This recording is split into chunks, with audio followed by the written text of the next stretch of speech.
I always considered myself good with numbers, it's pretty much my job as an accountant.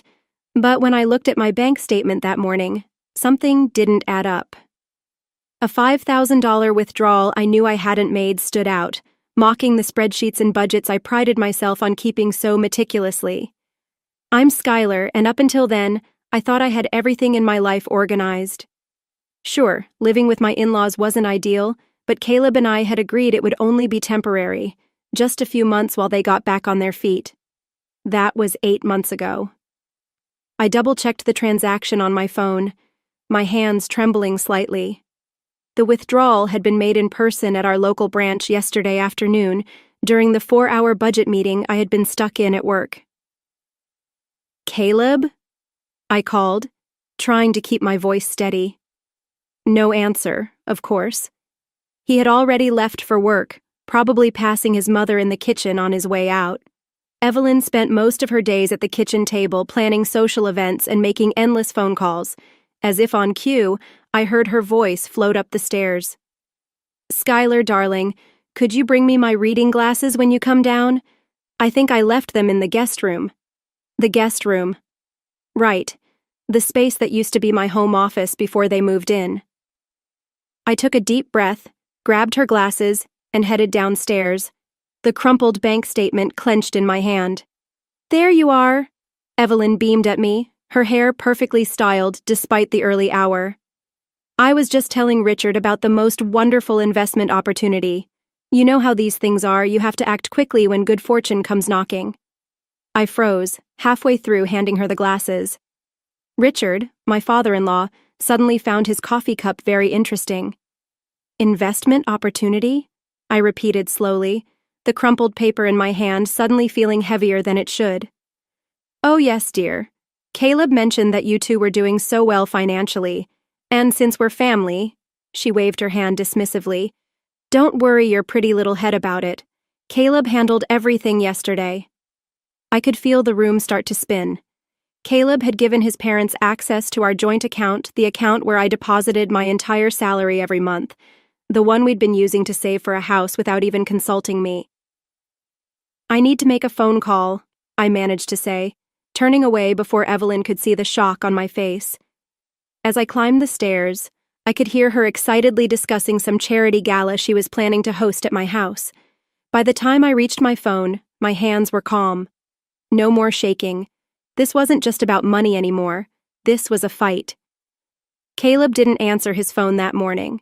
Instead, I got a text around noon. "Sorry, honey. Crazy day at work. We'll talk tonight." I was sitting in my car outside my favorite coffee shop, where I'd agreed to meet Emily for lunch. My hands gripped the steering wheel so tight my knuckles turned white. 8 unanswered calls, and all I got was a text. "You look like you're about to commit murder," Emily said, tapping on my window. "Come on, I got us a table in the back." Inside, over steaming cups of coffee, I told her everything. The mysterious withdrawal, Evelyn's casual mention of an investment opportunity, Caleb's silence. Emily's expression darkened with each detail. "So, let me get this straight," she said, setting down her cup with a sharp click. "Your mother-in-law is redecorating your guest bathroom with gold fixtures while using your money?" I blinked. "What? You haven't seen the delivery guys? They were at your house this morning when I drove by. I thought you knew. There was this huge truck from Luxury Bath & Beyond parked in your driveway." My coffee suddenly tasted like acid. $5,000 on bathroom fixtures in my house without even asking. "Skylar." Emily leaned forward, her voice gentle but firm. "This isn't just about money anymore. They're literally renovating your house without your permission." "I know," I whispered. "But Caleb needs to grow a spine," she cut in, "or you need to grow claws." My phone buzzed, a text from Evelyn. "Darling, the contractors need a decision about the marble countertops. I picked out a lovely Italian import, but it's slightly over budget. Caleb said to check with you since you're so good with numbers." Emily read the message over my shoulder and let out a low whistle. "Slightly over budget? You mean over the budget of your stolen money?" I started typing a response, then stopped, deleted, started again. How do you tell someone they've crossed a line when they don't even acknowledge the existence of boundaries? You know what the worst part is? I said, putting my phone away. Last week, Evelyn told me I should be grateful they moved in, said Caleb was finally becoming the man she raised him to be, now that they're around more. And what kind of man is that? Emily asked. One who apparently doesn't need to consult his wife about anything. I stood up, suddenly feeling restless. I need to get back to work, but first, I'm stopping by the bank to open a new account, one without Caleb's name on it. Emily smiled. Now that's the Skylar I know. Just remember, sometimes the best revenge isn't about getting even, it's about getting free. As I drove back to work, I couldn't stop thinking about one thing: getting free. Maybe it was time to show the Addisons exactly who their son had married. The truth hit me hard as I sorted through our tax documents. Caleb hadn't just given his parents access to our joint account. He'd been transferring money to them for months, small amounts at first, then gradually larger sums all marked as business expenses or household maintenance. I was still staring at the spreadsheet when Caleb walked in later that evening. The house smelled like his mother's signature pot roast, and I could hear her laughter echoing from the dining room. Everything felt distorted, as if I was watching my life unfold through someone else's eyes. "Hey, you missed dinner," Caleb said, loosening his tie. "Mom saved you a plate." 27,000. I cut him off, my voice surprisingly calm. "That's how much you've given them since January." The color drained from his face. "Skylar, I can explain." "Please do." I turned the laptop towards him. "Explain why you've been lying to me for months. Explain why your parents are renovating our bathroom while we can barely afford our mortgage payments." "They needed help," he said, running a hand through his hair. "Dad's investments went bad, and Mom—" "And what about us?" My voice wavered. "What about our future, the house we were saving for?" "They're my parents, Skylar. And I'm your wife." The words exploded from me. "Or am I just your personal ATM?" The sound of heavy footsteps in the hallway froze both of us. Richard appeared in the doorway, with Evelyn right behind him. "Is everything okay?" Richard asked, his gaze locked on Caleb. "Son, perhaps we should talk." "There's nothing to talk about," I interrupted, standing up. "This is between me and my husband." Evelyn stepped forward, her hands clasped together as always, her expression a mix of concern and superiority. "Skylar, darling, you're being dramatic. Family helps family. Surely you understand." "Family doesn't steal," I snapped. "Family doesn't lie." "We never stole anything," Evelyn shot back, her voice icy. "Caleb offered to help. He knows his responsibilities to this family." "This family?" I let out a bitter laugh. "You mean the family that's been draining us dry while planning charity galas in my own house?" Caleb reached out for my arm. "Skylar, please." I jerked away from him, suddenly seeing everything for what it really was, the way they'd slowly taken over our home, our finances, our lives, and how Caleb had let them. "I'm staying at Emily's tonight," I said, grabbing my keys. "And when I come back, I expect some real answers about where my money went. All of it." As I walked out, I heard Evelyn's voice. "Caleb, sweetheart, you can't let her speak to us this way. Where were your parents?" I slammed the door behind me, my hands steady as I started the car. For the first time in months, I knew exactly what I needed to do. Emily's guest room became my sanctuary for 3 days. Caleb called constantly, but I let his messages pile up, each one more desperate than the last. It wasn't until I checked our online banking that I finally broke my silence. "He's still transferring money," I told Emily, my laptop screen glowing in her dim kitchen. "Even after everything, he just moved another $2,000 to their account yesterday." Emily set down her wine glass. "Have you talked to a lawyer yet?" The word lawyer made my stomach clench. "I keep thinking about our wedding day. Caleb promised to always put us first.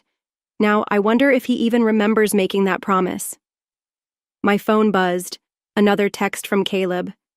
Please come home. We need to talk about this like adults. Like adults? Emily read over my shoulder, snorting. You mean like how he's been acting? Like a teenager with his mom's credit card? I started typing a response when an email notification popped up from our mortgage company. My hand started shaking as I opened it. Oh God, I whispered. We're 3 months behind on our mortgage payments.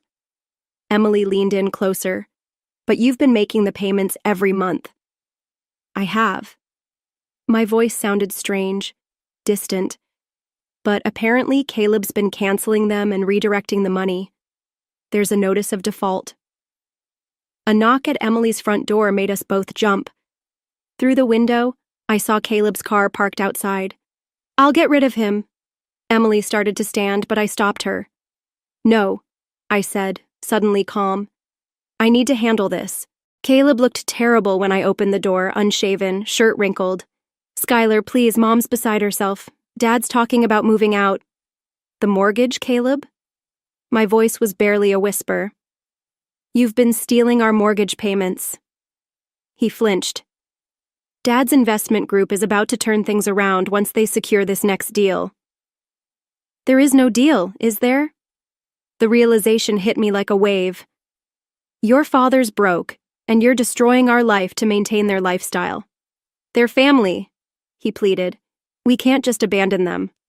But you can abandon our future? I stepped back inside. I'm filing for separation, Caleb. I suggest you talk to your parents about finding somewhere else to live. Skylar, wait! I closed the door, my heart pounding but my mind clear.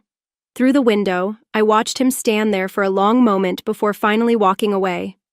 You okay? Emily asked softly. I nodded, pulling out my phone to search for divorce lawyers. I will be. For the first time in months, I actually will be. After a week at Emily's, I returned home with divorce papers and a plan. What I didn't expect was to find Evelyn hosting a garden party in my backyard, complete with catering staff and string lights hanging from the apple trees. Skylar, she waved, as if nothing had happened. You're just in time. The caterers need approval for the menu for next weekend's charity gala. I stood frozen on my own back porch, watching strangers arrange flowers on tables I had never seen before. What charity gala? The one we're hosting here, of course. Evelyn adjusted a centerpiece. Caleb said you'd be fine with it. We've already sent out the invitations. The divorce papers felt unbearably heavy in my bag. Where is Caleb? Working late again, poor dear. He's been so stressed lately. She lowered her voice. Though I suppose that's partly your fault, running off like a teenager throwing a tantrum. Something inside me snapped. Everyone needs to leave. Now. No, don't be ridiculous. Get out! My voice echoed across the yard, halting the catering staff in their tracks. All of you. This event is canceled. Evelyn's expression hardened. I have 50 guests coming next weekend. Important people. You can't just... I pulled out my phone and dialed the catering company's number from the truck's side panel. Hi, I'm Skylar Addison, the homeowner. I'm canceling all services for next weekend's event. No, Mrs. Evelyn Addison is not authorized to make arrangements for my property. Skylar, Richard appeared from inside, his face flushed. You're embarrassing your mother. She's not my mother. I turned to the stunned staff. Please pack up and leave now. As they hurriedly gathered their things, Evelyn grabbed my arm. You ungrateful little... Let go, I said quietly, or I'll call the police and have you removed for trespassing. She released me like I'd burned her. Caleb will hear about this. Good. I pulled the divorce papers from my bag. He can add it to the list of things we need to discuss. Richard stepped forward, his voice a little more uncertain. Now, Skylar, let's not be hasty. You have until tomorrow to find somewhere else to stay. I walked into my house, and started up the stairs. I suggest you start packing. This isn't over, Evelyn called after me. You're right, I said, not turning around. It's just beginning. In my bedroom, I could hear them arguing downstairs, could hear the catering trucks pulling away. My hands were shaking, but not from fear. For the first time since this nightmare began, I felt powerful. My phone buzzed, Caleb calling again. This time I answered. "We need to talk," I said before he could speak, and this time I'm doing the talking. Caleb came home late that night, but he wasn't alone. The entire Addison family clan filled my dining room, aunts, uncles, cousins I'd never met. Evelyn sat at the head of my table like a queen holding court. "Skylar," Caleb said, his voice strained. "Mom thought we should have a family meeting." "Family meeting?" I looked around at the strangers in my house, or an intervention. Evelyn smiled that practiced, perfect smile that never reached her eyes. "We're all concerned about your recent behavior, dear. The canceled charity gala, the threats, the divorce papers which you had no right to tell anyone about." I cut in, looking at Caleb. His cousin Megan, whom I'd never met, reached for my hand. "We just want to help. Family stays together." I pulled away. "You don't even know me." "But we know Caleb," Richard said, "and this isn't like him. The missed payments, the stress, it all started when you began pushing back against family obligation." My laugh sounded hollow even to my own ears. "Family obligation? Is that what we're calling financial abuse now?" "Nobody's abusing anyone," Caleb insisted. "Mom and Dad needed help." "So you stole from our mortgage payments?" The room went quiet. "Did you tell them that part, Caleb? Did you tell your whole family how you've been secretly funneling money to your parents while our house is about to go into foreclosure?" Evelyn's smile faltered. "Caleb assured us you were both doing very well financially." "We were," I said, "until you moved in. Now, Skylar." Richard started, but I'd had enough. I pulled out my phone and opened my banking app. "Would everyone like to see exactly how well we're doing? Here's our mortgage statement, here's Caleb's secret transfers, here's the credit card debt he's been hiding." "That's enough!" Caleb slammed his hand on the table. "No, it's not enough." I turned to the shocked faces around the table. "You all want to talk about family? Fine. Let's talk about how your perfect Caleb and his wonderful parents have nearly bankrupted us. Let's talk about—" The slap caught me off guard. Evelyn stood there, hands still raised, her face twisted with rage. "You ungrateful little witch, after everything we've done for you." The room erupted into chaos. Caleb's relatives started talking all at once, some defending Evelyn, others looking horrified. Through the noise, I locked eyes with Caleb, waiting for him to say something, do something. But he just looked away. "Get out," I whispered, and then louder, "All of you, get out." "Skylar." Caleb reached for me. "Don't." I stepped back, my cheeks still stinging from the tension. "Just don't."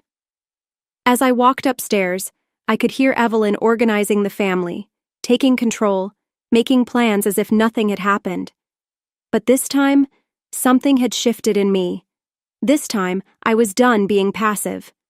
I spent the night gathering documents, bank statements, mortgage papers, credit card bills. By morning, I had a clear picture of just how much damage the Addisons had caused. When Caleb finally came to our bedroom, I was prepared. "We need to talk," he said, standing hesitantly in the doorway. "About how you've been lying to everyone?" I spread the papers across the bed. "Your parents aren't just broke, are they? They're in debt. Serious debt." His face crumpled. "Skylar, please." "Please what? How bad is it, Caleb?" "Because these credit card statements show you've been paying for everything. Their cars, their vacations, even their country club membership." "They'll pay it back," he insisted, his voice strained. "Dad's investment." "There is no investment." I flung a handful of bounced check notices at him. "Your father's been writing bad checks for months, and you've been covering for him by draining our accounts." Caleb slumped against the wall, his head in his hands. "You don't understand. Mom and Dad gave me everything growing up. I owe them." "You owe me." My voice cracked as I fought to keep it steady. I'm your wife. We built this life together and you threw it all away for what? To maintain your mother's delusions? They're family, and what am I? His voice was barely above a whisper, the question hanging in the air like an accusation. The silence between us stretched wide. Downstairs I could hear Evelyn's voice, probably making plans for another party we couldn't afford. I can't choose, Caleb whispered. You already did. I pulled out one final document, my separate bank account statement. I've moved my salary to a new account. I'm not funding their fantasy life anymore. You can't do that. Watch me. I stood up, feeling a surge of clarity and strength I hadn't felt in months. I've also called a realtor. The house goes on the market next week. Mom will never. Your mother has no say in this. Neither do you anymore. I handed him the divorce papers. I've already signed my part. Caleb stared at the papers, his hands shaking. If you do this, if you make me choose... I'm not making you choose, Caleb. I'm choosing myself. A commotion downstairs made us both turn. Evelyn appeared in the doorway, her face flushed with anger. What's this about selling the house? She demanded. Caleb, tell her she can't. The house is in my name, I interrupted calmly. I bought it before we were married. You all seem to have forgotten that. But we're family. Evelyn's voice rose, hysteria creeping in. No, I said softly. We're not. We never were. I walked past them both, down the stairs, and out the front door. Behind me, I could hear Evelyn's shrill voice, Caleb's protests, but they felt distant, unimportant. Once in my car, I took a deep breath and started the engine. It wasn't the revenge I'd originally wanted, but something better. Freedom. 6 months later, I stood in my newly renovated kitchen, admiring the simple white cabinets that had replaced Evelyn's ostentatious gold fixtures. The house had sold quickly, and my new townhouse felt like a fresh start, no more echoing rooms filled with other people's expectations. My phone buzzed, a text from Caleb's cousin Megan. You should know, Mom and Dad finally moved in with Evelyn and Richard. Caleb's living in their pool house. I smiled, imagining Evelyn's perfect world crumbling under the weight of reality. 4 adults living off Caleb's salary, pretending everything was fine. Karma had its own way of settling scores. The doorbell rang. I opened it to find Evelyn standing there, looking smaller somehow. Her designer clothes were gone, replaced by department store basics. Skylar, she said softly, may I come in? Part of me wanted to slam the door, but curiosity won out.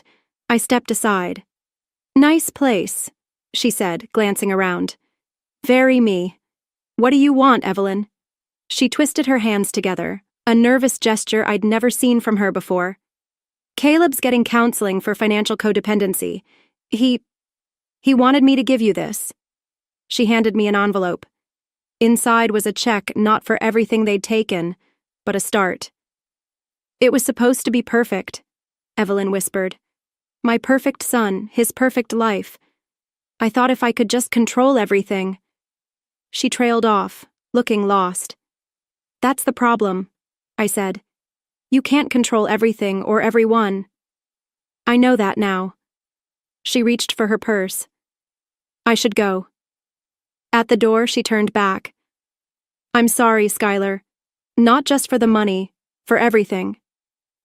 I nodded, not quite ready to forgive, but understanding something I hadn't before. Evelyn's perfect world had been built on fear. Fear of losing control, losing status, losing her son's devotion.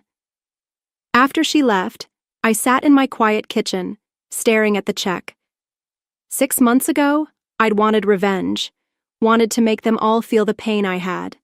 But now, watching their carefully constructed facade crumble under its own weight, it felt less like victory and more like liberation. My phone buzzed again. Emily. Drinks tonight? That cute bartender is asking about you again. I smiled, thinking about new beginnings and unexpected paths. The check in my hand represented more than money. It was acknowledgement, accountability, maybe even a hint of redemption. But I didn't need it anymore. I took a photo of the check and sent it to Caleb with a simple message. Use this for your therapy. I'm good on my own. Then I texted Emily back. Tell the bartender I'll be there at 8.